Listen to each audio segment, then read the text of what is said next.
For all of Donald Trump's sales, he has not done anything yet as evil as lying to the American public in order to start a continent-destabilizing war that killed 500,000 to 1 million Iraqis.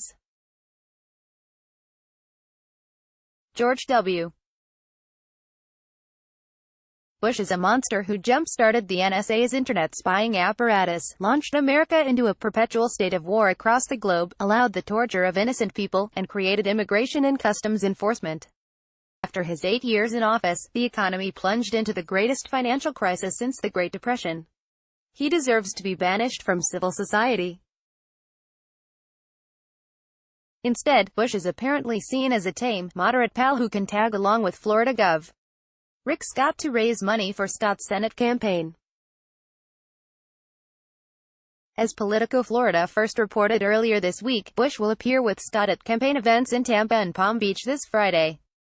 Since Politico broke the news, the story has not generated even close to the level of outrage it should.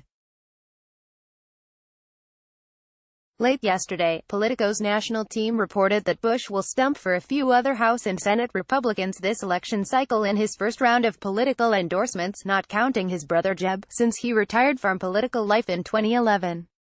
Bush's image has benefited so much from the Trump era that Politico didn't even feel the need to put Bush's name in the headline. The news outlet focused on Scott ducking Trump instead.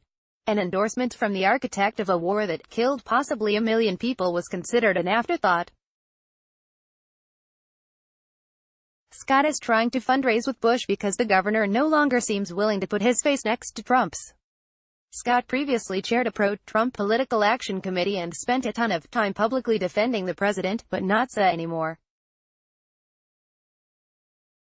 Scott has mysteriously distanced himself from Trump on the Senate campaign trail in 2018, likely due to the president's dismal approval numbers, pudding brain, inability to speak in complete sentences, and implication in a smorgasbord of corruption scandals. Yesterday Trump pumped his fists at a 9/11 memorial as if he was about to take a go-kart ride. But Scott's workaround, appearing with Bush rather than Trump, is little more than a cynical attempt to gaslight Florida.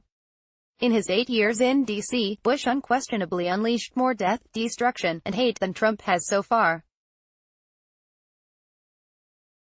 This is somehow a controversial opinion among a certain section of, but it's true, and the national media's collective retconning of Bush's heinous crimes against humanity is a disservice to history.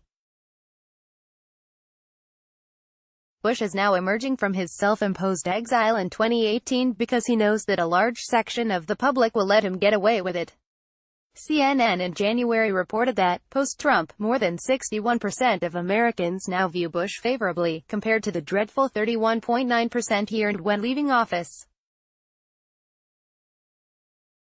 But his current affairs Nathan J. Robinson expertly outlined in a piece last year, Bush does not deserve anyone's sympathy. First, it's important to be clear what Bush actually did. There is a key number missing from reviews of Bush's 2017 compilation of paintings titled Portraits of Courage, 500,000, the sum total of Iraqi civilians who perished as a result of the U.S. war there. That's a conservative estimate, and stops in 2011. Nearly 200,000 are confirmed to have died violently, blown to pieces by coalition airstrikes or suicide bombers, shot by soldiers or insurgents. Others died as a result of the disappearance of medical care, with doctors fleeing the country by the score as their colleagues were killed or abducted. Childhood mortality and infant mortality shot up, as well as malnutrition and starvation, and toxins introduced by American bombardment led to congenital malformations, sterility, and infertility. There was mass displacement by the millions. An entire generation of orphans was created, with hundreds of thousands of children losing parents and wandering the streets homeless. The country's core infrastructure collapsed, and centuries-old cultural institutions were destroyed, with libraries and museums looted, and the university system decimated, as professors were assassinated. For years and years, suicide bombings became a regular feature of life in Baghdad, and for every violent death, scores more people were left injured or traumatized for life. Yet in the entire country, there were less than 200 social workers and psychiatrists put together to tend to people's psychological issues. Parts of the country became a hell on earth. In 2007, the Red Cross said that there were mothers appealing for someone to pick up the bodies on the street so their children will be spared the horror of looking at them on their way to school. The amount of death, misery, suffering, and trauma is almost inconceivable. On the subject of Iraq, it's worth noting Scott's Democratic opponent, Bill Nelson, also voted for the war. Bush left politics as a leper who, at the time, had done more than nearly any other president to damage America's image abroad and cement the United States' role as a self-interested, imperial power for the next 20-odd years. 2014, the U.S.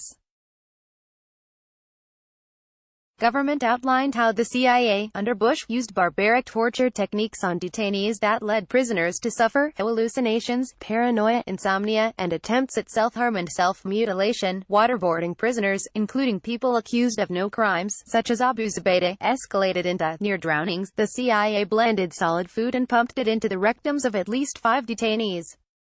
Interrogators threatened to rape detainees' mothers and in other cases were accused of outright sexual assault. The public has never been fully told what President Bush did or did not know about these abuses, and there is evidence the CIA lied to him on numerous occasions. But it is clear he approved of the general scope of the scheme. In 2014, the New York Times reported that Bush expressed discomfort after learning one detainee had been chained to a wall and forced to defecate and urinate on himself, but that the president allowed the torture to continue. In return, the 2014 torture report said the interrogations resulted in no usable intelligence. Many of Bush's actions rank among the darkest chapters in modern U.S. history. On the domestic front, Bush allowed wiretapping of American citizens, created the Department of Homeland Security, and deputized ICE to deport immigrants in increasingly huge numbers. He did zero to fight climate change, and his deregulatory financial policies were partly to blame for the 2008 economic crash.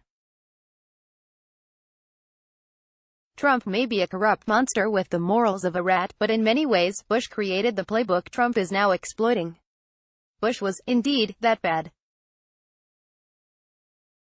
Those now holding up Bush as a wizened leader seem to forget he was ridiculed for being so inept at public speaking that CNN created an entire Bushism blooper reel to send him off into retirement. Trump-era Bush apologists also seem to forget Bush was a grade-A asshole. During the 2000 presidential race, he circulated a smear campaign that two of Arizona Sen. John McCain's children were illegitimate. In 2017, Corey Robin, a leftist author and political scientist at Brooklyn College and the City University of New York, begged the American press to continue treating Bush harshly. Robin worried that the nation's inability to grapple with the crimes of the Bush years is likely a preview for the next 15 to 20 years, when Trump administration officials, and perhaps Trump himself, will be given apology tours and held up as paragons of virtue compared to whichever mouth-breather wins the presidency in 2040. Harvard University already hired Sean Spicer, and Trump isn't even 2 years into his tenure yet. That Scott sees no problem in fundraising with Bush is not surprising. Scott has proven to be a petty and mean-spirited governor with a truly astounding list of corruption scandals and financial conflicts of interest. Miami Herald columnist Carl Hiaasen long ago questioned whether Scott was the worst governor in Florida history. In ducking Trump this election cycle, Scott has shown he's picky about with whom he associates in public. The public should, for once, take Scott at his word and judge him on his choices.